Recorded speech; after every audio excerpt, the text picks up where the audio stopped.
Mwenjaba. Mpasente zangu. Na. Zahara pasente zangu. Zahara pasente zangu.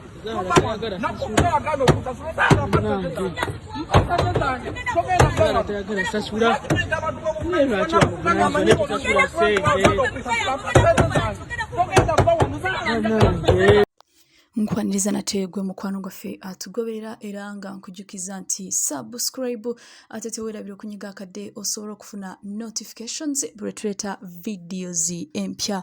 Mwana muwala Zahara Toto wetwogerera atabuse n'owa boda.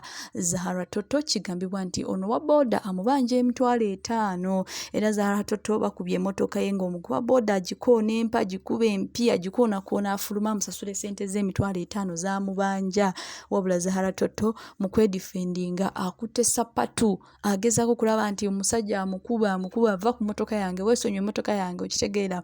Zahara Toto abadde mu motoka ya Harrier era nga abadde agezaako kubanga yedifendinga ku musajja owa boda okulaba nti atamutuusaako obulabe naye ng'omusajja wa boda yagamba nti ayagala sente ze zabanja Zahara Toto $5,000 oluvannyuma lw'okumukolera emirimu gy'abadde ayagala kyokka ate Zahara Toto ye n'avuga emmotoka ngadduka buddusi. Kakati tekinaba kukakasibwa ensonga lwaki Zahara Toto teyasasudde ono omukulu oba lwaki omukulu ono yabanjiza Zahara Toto ate ng'ali kuvuga mmotoka.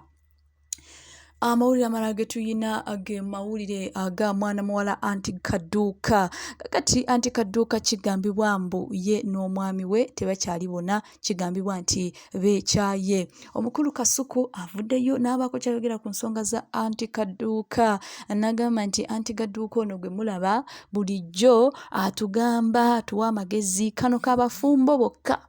Anti Kaduka natugamba kano kabali mu relationship bufumbo bwalema mugira mubeera wabbali.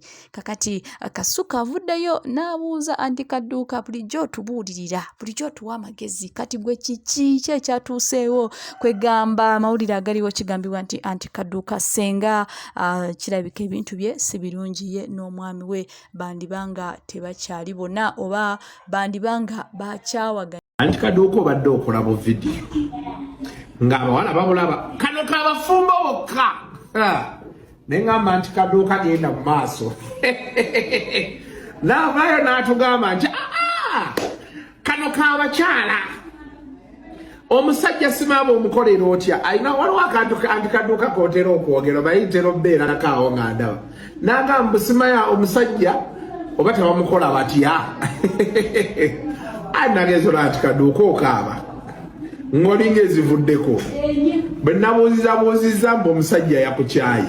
Anti Kaduka Anti Kaduka abantu babakyawa buli kiseera naye abaana bakukubye ne bagamba Anti Kaduka bulijjo gw'otugamba nti omusajja tasobola kukukyawa kuba enkwata gy'oba omukuttemu ate bakulabye ku live okaaba. Naye Anti Kaduka ate kati byebyo ebizibu era basenga abasinga bye bayina senga ajja n'awoza. Even the pastors, by the way, some of the problems the pastors have. Nti pastor abeeraawo n'akuwulira omukazi mukwate booti omukazi mukole booti biki wolololo ate ogenda olaba omukazi bamuleseewo ogenda olaba pastor ayenze oba omukazi ng'ayenze noga ate pastor bulijjo atugamba nti omukazi okitegeera. So naye anyway ebyo bibaawo mu nsi tewali gwe batakyawa ensi tutambulira mu kutukyawa essaawa yonna omukazi akukyawa ate abannayuganda beewala ekintu kimu. Omunnayuganda bw'oba oyagala omanye Anti Kaduka bw'oba oyagala omanye fitina y'omunnayuganda bulungi ng'oyagala ogimanya kati ngaawo ojja n'oganza omwami wange waana omusajjawo. Shakira alabiseeko ng'ali mugenda masana kubanga munnange alaga ekyo maama kye yamuwa. Shakira mu kayimba ka recordinga ne munewe King Saha Shakira yalabiseeko omwana muwala nga yenna anyumye, yenna yakula bulungi, afaanana bulungi. Shakira yalabiseeko ng'akoona dansi amenyeka. Omwana muwala Shakira nga mu kayimba akapya ng'ali wamu n'omukulu King Saha. Kigambibwa nti munange King Saha ebintu bye yandibanga si birungi mu kayimba kano kye baamukula alifa kirojja. Mawulire amalala ge tulina ge mawulire aga mwana mulenzi omuvubuka omusajja ono amanyiddwa nga SSemfuma eyatrendinze ku social media. SSemfuma kyaddaaki avuddeyo n'ayimbira akayimba abo bonna abamwogerera amafuukuule ne bagamba nti mbu kino ne kino. SSemfuma yavuddeyo n'annyonnyola abantu n'agamba nti ye yali atutte holiday package ewa mwana muwala student we. SSemfuma yavuddeyo n'agamba nti ye ebintu bye bamusibako bamuwaayiriza, n'agamba nti yenna yakyogera, yenna yavaayo n'ampaayiriza ne banteeka mu kkomera nga bayiyayiya ebintu byabwe. SSemfuma yagambye nti Katonda abalaba. Bye mumpisizza munswadde ku social media abantu bandabye kwegamba yafuna erinnya eppya. Kakati omusajja ono SSemfuma avuddeyo n'agamba nti yenna yamukola ekyo kye yamukola, yenna yamwogerera amafuukuule, yonna yamuwaayiriza ate ne bamukwata ne bamusibako emisango. Katonda amulaba era mbakwasa Mukama bwe mpulira nyigirizibwa nga maviivi ku ttaka, essaala nga ngisoma Mukama nga nnwanira, ekitiibwa n'ettendo byonna bibye kuba yeetandeka.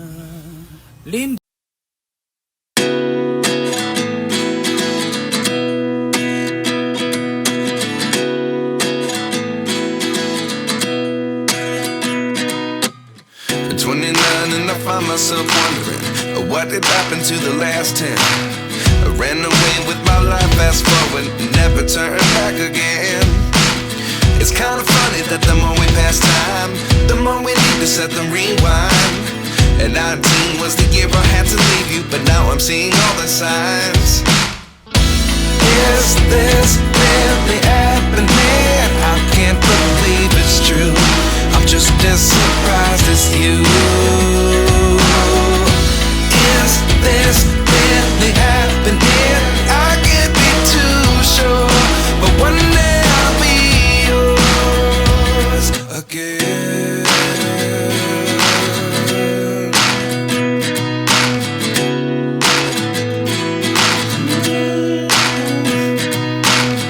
Life lessons come one in a dozen. The other 11 give something from nothing. I sit here looking for an answer. Maybe the biggest question was in the last chapter. You gave me the soul I have today. Without you I never could have moved away. But now I see what you teach. I do believe I always should have stayed. Yeah. Is this really happening? I can't believe it's true. I'm just as surprised as you. Is this really happening? I can't be too sure, but one day I'll be yours again. One day I'll be yours.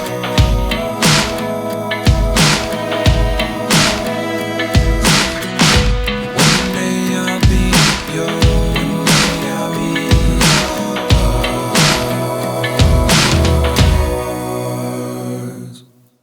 Life lessons come one in a dozen. The other 11 give something from nothing. Life lessons come one in a dozen. The other 11 give something from nothing. Life lessons come one in a dozen. The other 11 give something from nothing. Life changes just open the door. One thing's certain, I'll always be yours.